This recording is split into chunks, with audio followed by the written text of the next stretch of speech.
Hello everybody, my name is Jeff Galemore. I'm from Chanute, Kansas, and this is my first time to North Carolina. The reason I'm here, my family's been battling Ashe Grove Cement Company for the last 5 years. My family owns several businesses there in Chanute. We have a pharmacy, my wife's a hairdresser, we have a printing shop, a lumber yard, I'm trying to think who all we have a photography studio, a furniture store, and a small oil company that we produce back there. And we have a vested interest in our community. How we started this is we started noticing that the devaluation of our properties. Our community that we've lived in for all these years started becoming a blighted community. And we started asking the question, you know, why are our properties devaluating and our taxes increasing? The research started, and we started noticing all our neighbors being sick, and we wanted to ask questions: are we safe? Ashe Grove Cement Company has a permit to burn 360 tons of hazardous waste a day. That's 130 million pounds of hazardous waste a year. They're permitted to burn one tire 8 minutes. Every 8 minutes, that's 30,000 tires a month. That's 3 million tires a year. And our main question is, are we safe? We started looking at their taxes. Ashe Grove Cement Company has been abated on their property taxes for the last 10 years to the tune of about $70 million. The cement industry is down 40%, but yet they're going to build a $400 million plant here. So, in my opinion, there's an alternative motive on this thing.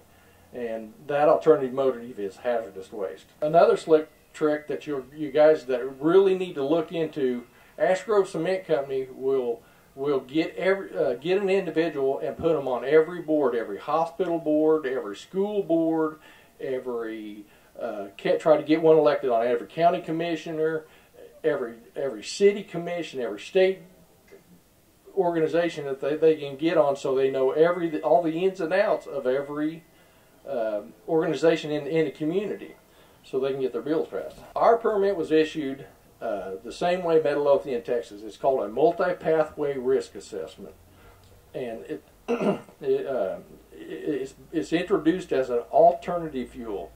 Their alternative fuel is to be 1-to-1. For every piece of cement they manufacture, they are to burn one part of hazardous waste. But yet the cement industry is down 40%, and their hazardous waste is almost tripled on increase. It's all based on theoretical testing. There's no actual testing done at the plant. It's all based on computer modules where they do the testing. Our request was outside independent testing, which we've never received. There was also to be in the permit there was supposed to be a fish, soil, water, and dairy test done on their initial permit, which was never done. They were also do a health study on our children, which was never done. On our table back there, you'll see the red dust. This has been numerous occasions that this red dust has covered our town, and our plant manager could tell by looking that there's no mercury in these samples that back on our desk. We sweep them off our driveways, we sweep it off our porches. They'll burn at night.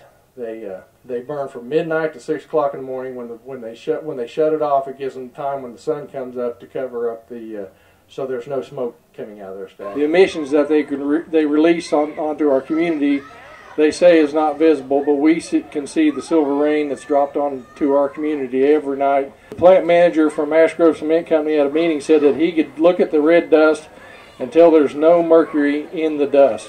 Tell by looking at it. That's part of their plan, is they go to the communities of the least resistance, and that's where your community needs to stand up and fight these guys and make them go someplace else.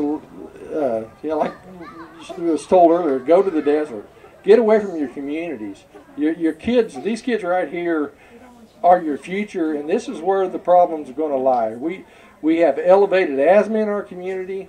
We have family members my nephew's on inhalers, and you don't want these little guys out here to bear the effects of their so-called 100 jobs. So thank you.